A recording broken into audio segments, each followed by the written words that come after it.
What is going on, guys? DBG here, and today we are going to be going over the top 10 point guards in NBA 2K21 MyTEAM. So lads, this is only going to be primary players at every position because there's no point. It just keeps this series, it keeps all of it kind of, it just means you can keep a record of it all because you're not going to see the same player appearing on 2-3 different lists. For example, like, obviously Andrei Kirilenko is going to appear on whatever list Andrei Kirilenko is eligible to be on. But obviously you cannot play two Andrei Kirilenkos at the same time. This isn't 2K19, you can't play two Hitos. This is not like that. So, anyway, if you guys are new to the channel, subscribe. We put more MyTEAM content here than anywhere else.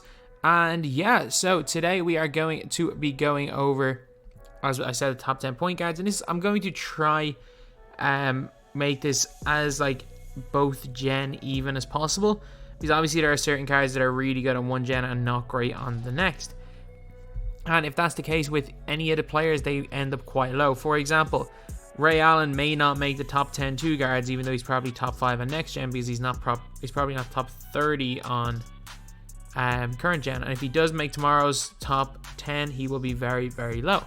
So yeah, let me know in the comment section what you guys agree with, which ones you don't agree with. And to be honest, again, we all just, like, no one's opinions are the truth. This is just my opinion on this. So honorable mentions, Lonzo was very close. Lonzo was very, very close.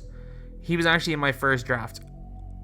Shai Gilgeous-Alexander was very close as well. John Wall wasn't, but John Wall's pretty good. Boogie is an interesting card. He's decent. The Enshrined Magic Johnson, again, was very, very close to making it. And obviously the GOAT Magic made it, and they're not that much of a difference between the cards. That's the only reason why Enshrined Magic is not there. You can put them both in the same spot if you want. I mean, people are going to say Kobe, but honestly, Kobe was not that close. Larry Bird was close, but he's 100 times better on next gen than current gen. And he's probably like number 8 or 9 on current gen, or say on next gen, so he definitely did not make the top 10. Penny Hardaway was somewhat close. Who else was close? Luka Doncic, 97 overall. And yeah, none of these pink dimes. RJ Hampton. RJ Hampton is in the conversation as well. But anyway, now that is pretty much it. We've gone over the honorable mentions. Now let's get on to the top 10. And number 10, Grant Hill. Grant Hill. Hate the release. That's the one problem with this card. He's way better on current than next. He is without question top 10 on current.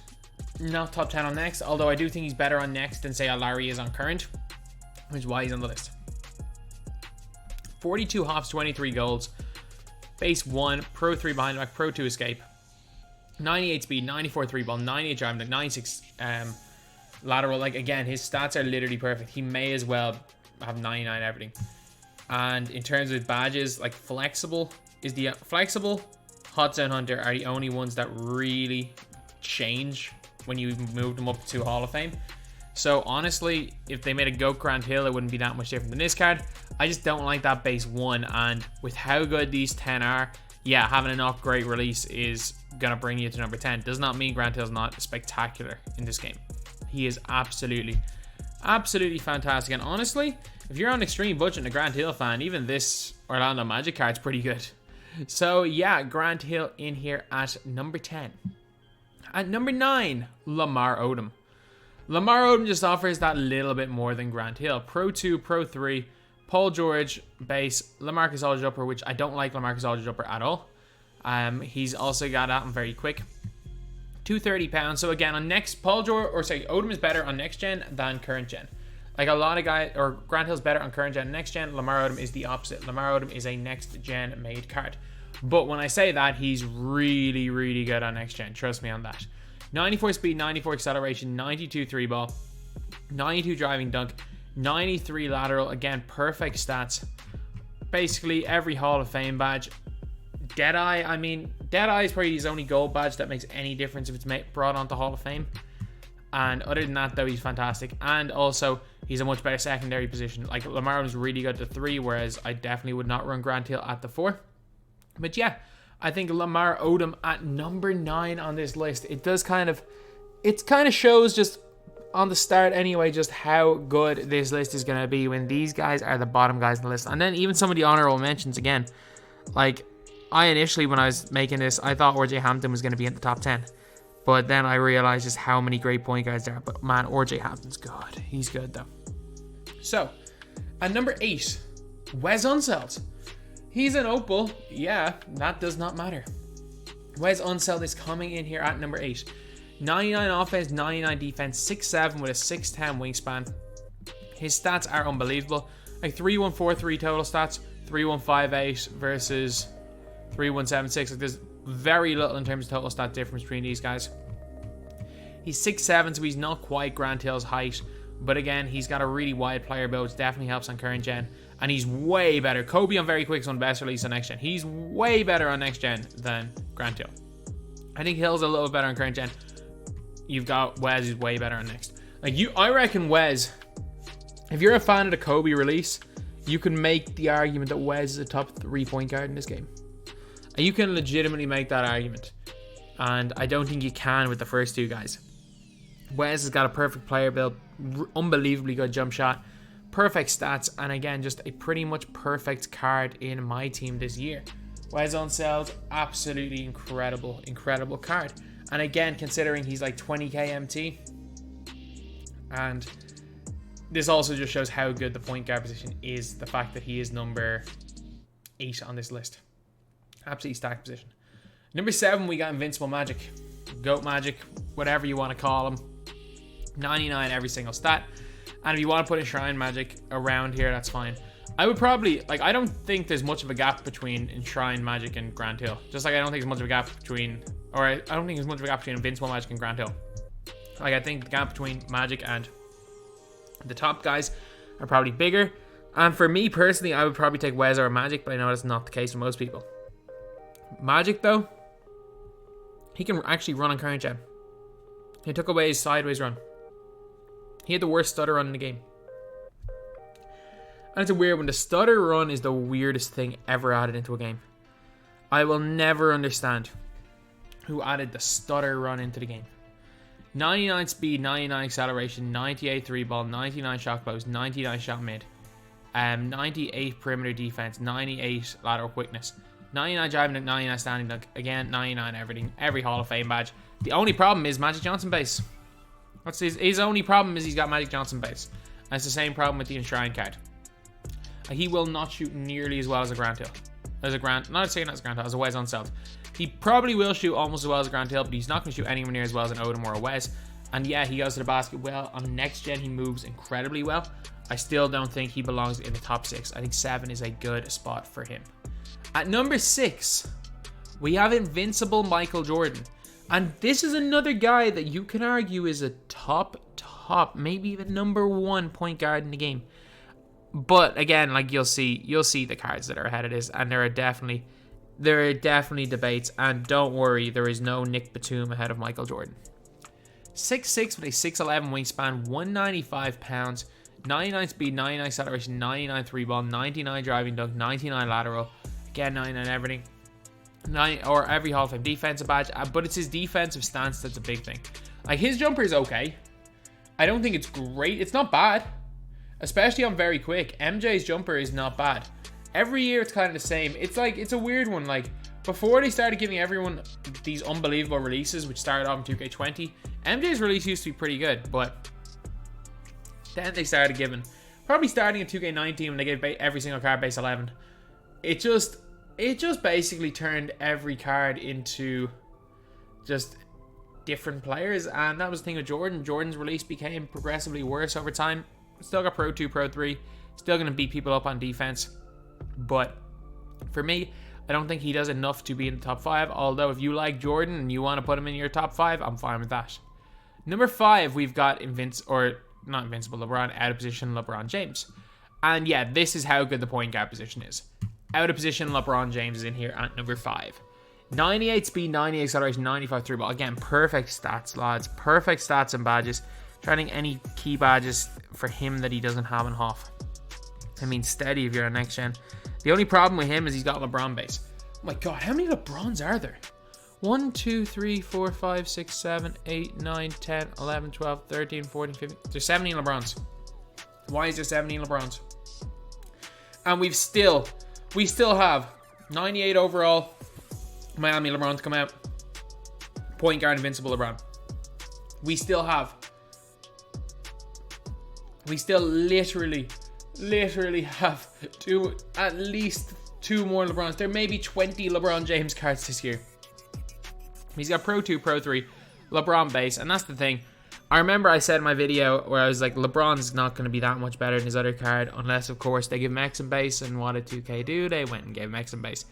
XM LeBron is completely different. He's just a different level to this LeBron. But this LeBron's still good. He still gets the LeBron lane playing on defense. He still has the LeBron player build. He still gets the LeBron dunks. It's just, his jumper is very iffy. It's alright on next, but it is very iffy on current. And I think number 5 is the correct spot for LeBron James. And number 4, LaMelo Ball. And this is a close one. Again, LaMelo, Jordan, LeBron, heck, even Wes, Magic, like just preference. It's all just preference. But 6'8" with a 6'10" wingspan, 97 speed, 97 acceleration, 98 3 ball, 95 driving dunk, 98 perimeter defense, 97 lateral quickness. And again, defensive badges, got all of them that are key. And base 38. For me, I'm a huge fan of base 38. He basically plays, he's got the Pro 2 read behind the back, Pro 2 escape. He basically plays like LaMelo Ball's next card last year. And I loved that card. I found that LaMelo Ball next card was so good. Like, that was one of my most enjoyable cards to just play around with last year. And I do think we see a 98 overall Opal LaMelo Ball at some stage. It's basically the same as this card, probably like 42 huffs. And that card's going to be insane as well. But LaMelo's, it's just so, I don't know what it is with LaMelo. He just moves different. Even his diamond moved differently. I don't know exactly what it is. I don't know if it's player build. I don't know. I have no idea what exactly it is. But LaMelo Ball, I'm telling you guys, he is different. He is different in this game. So for me, I'm putting LaMelo Ball at number 4. At number 3, we got Invincible Luka. And again, it just sums up how good the point guard position is. We got Invincible Luka number 3. Luka Doncic, best to be ranked at 2. XM base, on current gen especially, he's way better off catching off the dribble. But it's one of the best releases overall next gen, one of the best catch and shoots on current. Pro 1 behind back, Pro 2 escape, 99 every stat, every single key Hall of Fame badge. I can't wait to get Luka. I really can't. Today is Monday as far as I'm aware. So I gotta like do the XP challenges for the Idols players tomorrow. I gotta do some of them, and then I'll do the I'll do the glitched players ones on Thursday. And I'll probably have Luka by like next Monday or Tuesday. So I will be very, very happy when I do get Luka, because while no, I'm not in a rush to get him into my squad, he is going to be exceptional. He's going to be absolutely exceptional. Not he's going to be, he is. His card is fantastic. Doesn't matter what gen you're on. Leaves a bit to be desired on the defensive end, but offensively, especially as just a shooter at the 2, as in the secondary ball handler, he's unbelievable. At number 2, we got Ben Simmons. Ben Simmons will be an endgame point guard until we get an invincible Ben or a better Ben. I'm telling you that for a fact. Ben Simmons release on very quick. It doesn't matter what gen, is one of the easiest ones to green. Not the fast release, one of the easiest release to green. Ben Simmons dunk animations are the best in the game. Ben Simmons is the best rim runner in the game. And I used to say this last year. I swore by NBA's back Ben Simmons over GOAT Giannis and GOAT LeBron. I swore that Simmons was better than him. And I think this year, people, because of the way that the game changed, the game mode changed to a lot about getting those contact dunks, and Simmons' animations are this year. People are realizing how good he is. There's a reason why most competitive players use Ben Simmons over anyone else. Simmons, you could argue, is the number 1 point guard in the game.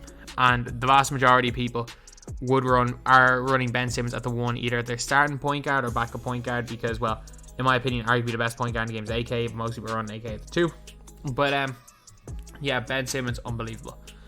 And honestly, if you can't afford this Ben Simmons and you're on, and you just want a rim run, or you're on next gen, because there's not much of a difference on next gen, get this Ben Simmons right here. is out of position 1. They're basically the same card. Number 1, Giannis. I mean, who else is going to be number 1 other than Giannis? Who am I more comfortable with is Simmons. But I mean, Giannis, better behind the back as far as I'm aware. I think he's got a bad behind the back. Yeah, he's got a better behind the back. A little bit better defensive animations.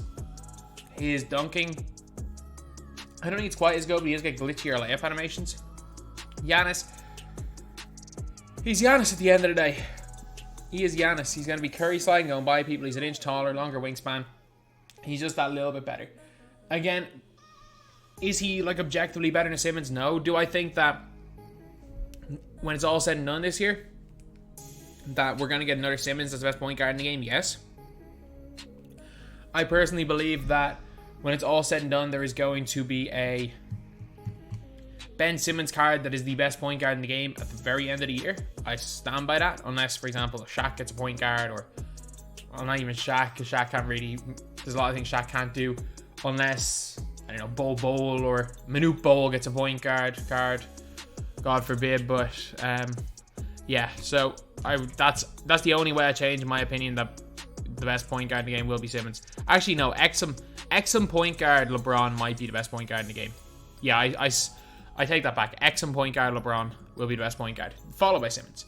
So yeah, that's pretty much it. Number 10, Grant Hill. Number 9, Lamar. Number 8, Wes Unseld. Number 7, Magic Johnson. Number 6, Michael Jordan. 5, LeBron James. 4, LaMelo Ball. 3, Luka Doncic. 2, Ben Simmons. And 1, Giannis Antetokounmpo. So anyway, that's the video. This is the first of the top 10 positions list we've done. We will have the 2 guards probably tomorrow alongside the best budget tier list and whatever content we get. So that's the video. Thank you guys for watching. Please like, comment, and subscribe.